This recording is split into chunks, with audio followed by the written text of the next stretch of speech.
this is not gonna work.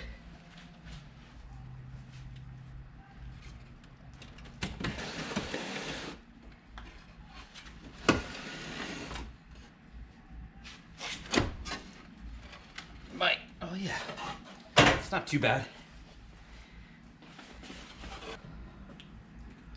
That was gonna be worse than that was. All right, so here's the transmission. Some things I'm gonna switch out from mine to this one. I'm gonna take, surprisingly it came with the sleeve cylinder. We can get that sleeve cylinder off of there and put mine back on. Looks like they just cut the hoses to get it off.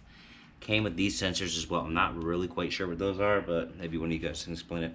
I'll have to take my whole linkage for the shifter.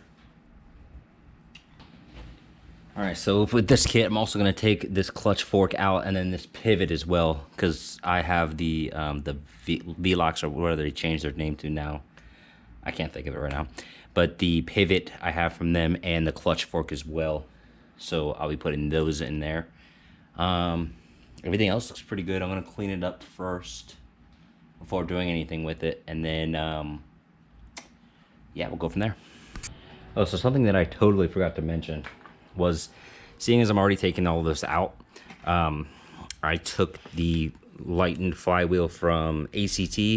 It's not here with me right now. I took it down to a machine shop to get machined. Since it's out, I figured I'd just replace the clutch.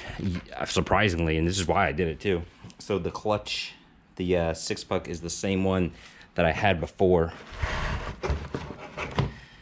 and it's identical. And when I bought the clutch, I bought the backing plate, or the pressure plate, and then the flywheel and all this together.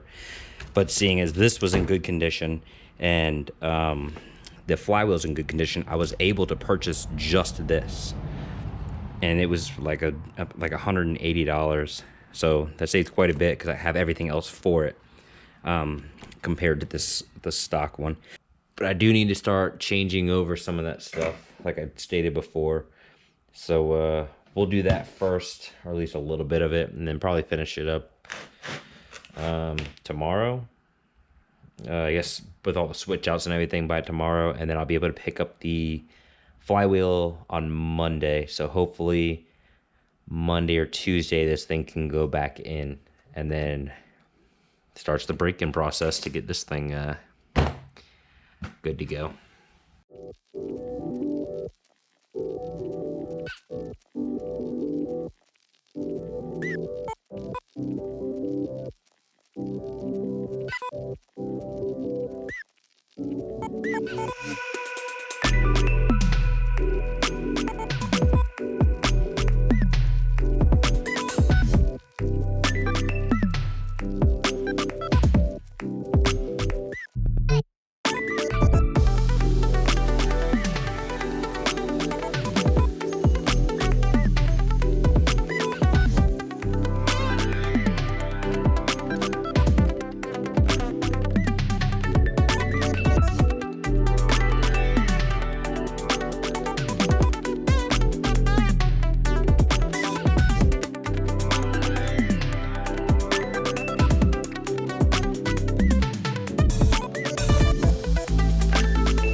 All right, guys, so it is hot as Satan's nutsack.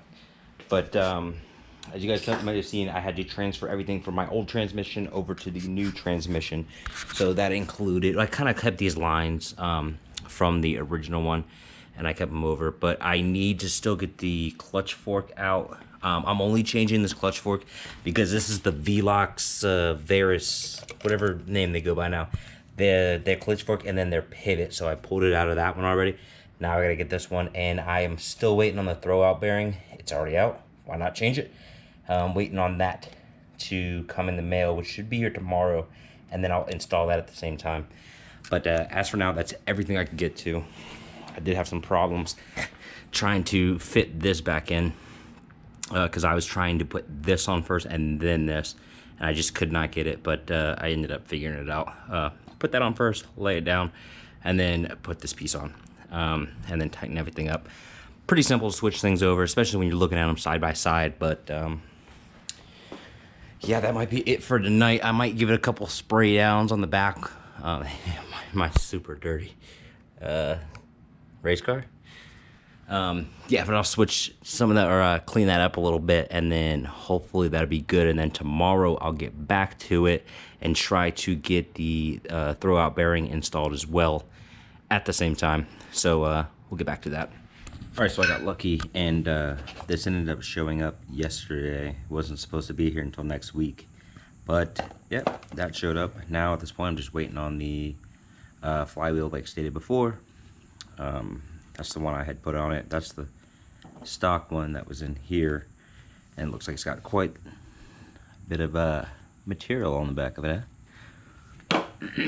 Anyway, so tomorrow I'll be picking up the flywheel, and then I can put this all back together. I guess I could put this back together prior to that, but we'll see.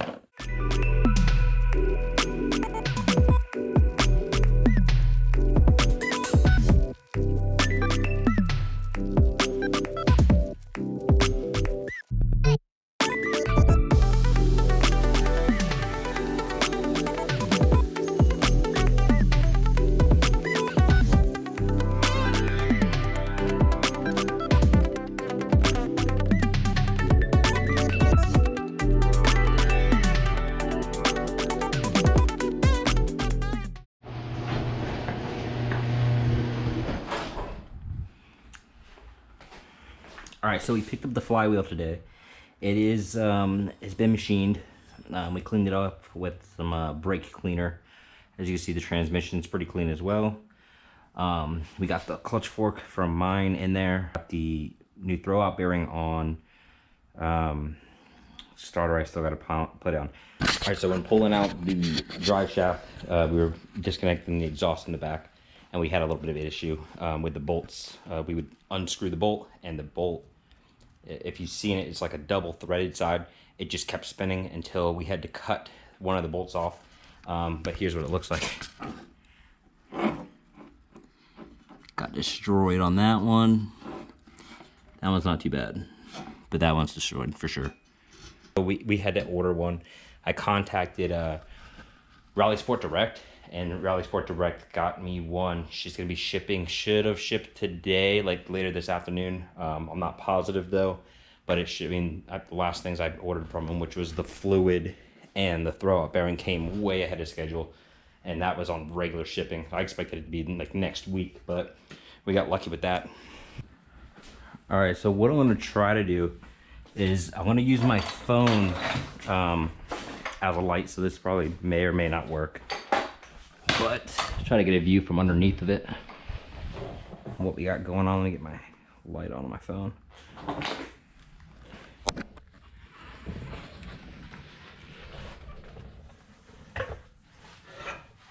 But this is where we're at right now. Just gotta clean all this up, make it look a lot better than it is. But it shouldn't take us too long. We'll hit some brake cleaner and wipe it down a little bit. And then I don't want to put any of this on until I get the overpipe. And so that should be a couple days. But yeah, it's pretty nasty. So hopefully, fingers crossed, shows up sooner than later, and I can start that 500-mile break-in period. But yeah. All right, so an update. I ended up having to order the seal that goes in the back right here. This is my old transmissions. I don't remember what they call it, extender, whatever it is. Had to order a new one. Mine was leaking on the new transmission, and it's leaving puddles. We couldn't record it when we were doing it because it was super hot. We needed 2 hands on to get this transmission back in there. Wasn't seating properly. I didn't have these things charged either, so it wasn't helping at all. Yep, we got it on there. Had to order the new one. Then had to go get this tool to pry it out, so we just did like a test just to see how easy it comes out or not.